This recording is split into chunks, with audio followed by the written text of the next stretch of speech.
బంగారం అక్రమ రవాణా కేసులో నటి రన్యారావు అరెస్ట్ అయిన తర్వాత దుబాయ్పై చర్చ మొదలైంది. దుబాయ్లో బంగారం ధరలు తక్కువగా ఉంటాయా? దీనికి కారణమేంటి అనే చర్చ జరుగుతోంది. మరసలు దుబాయ్ బంగారం కథ ఏంటో వివరంగా తెలుసుకుందామా?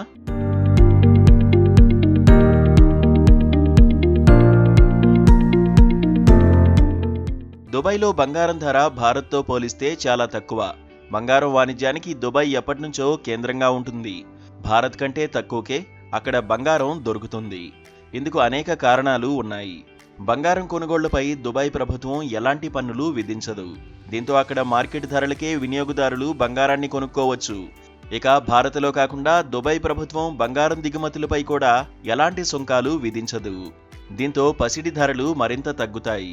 దీనికి తోడు అక్కడి మార్కెట్లో పోటీ కారణంగా వ్యాపారులు వినియోగదారులకు తక్కువ ధరకే బంగారం విక్రయిస్తుంటారు. చరిత్రలో కూడా దుబాయ్కు బంగారం వాణిజ్యంలో కీలక స్థానం ఉంది. అసలే భారతీయులకు బంగారంపై మమకారం ఎక్కువ. ఫలితంగా పసిడిపై కొనుగోళ్లు ఇబ్బడిముబ్బడిగా పెరిగి ఆర్థిక వ్యవస్థపై ప్రభావం పడుతుంది. దీన్ని నివారించేందుకు ప్రభుత్వం బంగారం సుంకాలు, పన్నులు విధిస్తోంది. గతేడాది బంగారం దిగుమతులపై కస్టమ్స్ సుంకాన్ని 15% నుంచి 6%కి తగ్గించింది.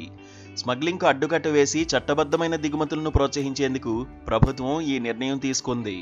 సుంకాల్లో కోతపడ్డప్పటికీ ఎంత దిగుమతి చేసుకోవచ్చనే విషయంలో కొన్ని పరిమితులు అమల్లో ఉన్నాయి.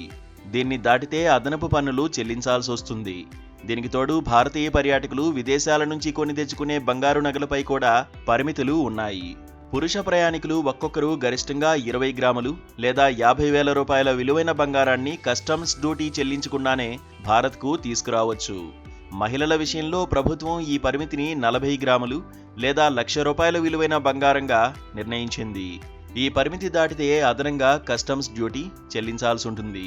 ఇది ఎంతనేది అదనంగా తెచ్చుకున్న బంగారంపై ఆధారపడి ఉంటుంది. అయితే కస్టమ్స్ సుంకాల తగ్గింపు తర్వాత భారత్లో బంగారం దిగుమతులు పెరిగాయి. ఏకంగా $10.06 బిలియన్ చేరుకున్నాయి. ఫలితంగా వాణిజ్య లోటు పెరిగి అప్పట్లో $29.65 బిలియన్ చేరుకుంది.